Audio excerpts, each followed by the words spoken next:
আপনাদেরকে দেখে কিন্তু মনে হচ্ছে ইট ইজ বাংলাদেশ। সবাইকে অনুরোধ করবো একটু দাঁড়ায় কিংবদন্তি অভিনেত্রীকে দাঁড়ায় সম্মান জানানোর জন্য প্লিজ। কিংবদন্তি অভিনেত্রী ববিতা আপা আজীবন সম্মাননা পাচ্ছেন আনন্দমেলা থেকে। আমি অনুরোধ করব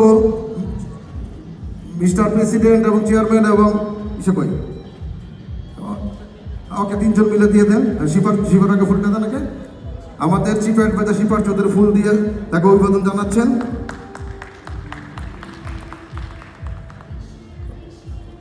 এবং লাইফ টাইম অ্যাচিভমেন্ট আজীবন সম্মাননা ববিতা আপাকে পাচ্ছেন। এবং মোয়াজ্জেম চৌধুরী ভাইকে বলবো আপনি উত্তরীয়টা পড়াই দেওয়ার জন্য। উত্তরীয়টা আমাকে পড়াই দেন।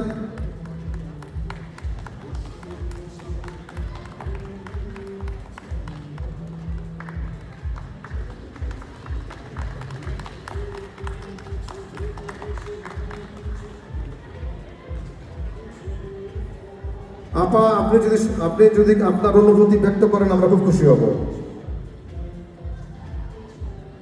আসসালামু আলাইকুম জানাচ্ছি সবাইকে। আজকের এই সুন্দর স্বর্ণালী সন্ধ্যায় আপনাদের সবাইকে আমার অভিনন্দন।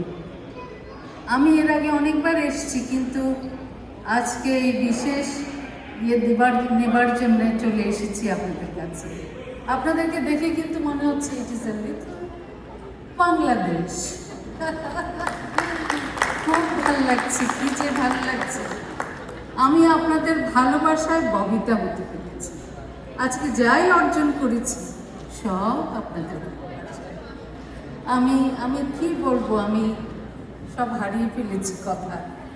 যাই হোক, বেশি কথা না বলে সুন্দর অনুষ্ঠান। আর আমার কি যে ভালো লাগছে আজকে যারা পুরস্কার পেয়েছে আর আমাদের এই ছেলেপিলেরা এত ভালো করছে, আমার আগে এতটা আমার জানা ছিল না।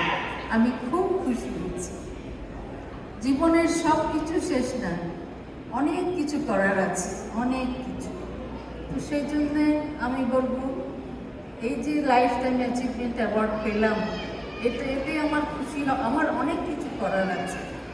যাই হোক, আপনারা সবাই দোয়া করবেন, ভালো থাকবেন সবাই।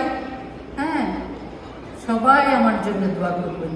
আপনারা ভালো থাকুন, সুন্দর থাকুন। আর আপনারা এত সুন্দর অ্যারেঞ্জমেন্ট করেছেন আনন্দ মেলাকে, আমার অনেক অনেক অনেক অনেক অভিনন্দন। Thank you.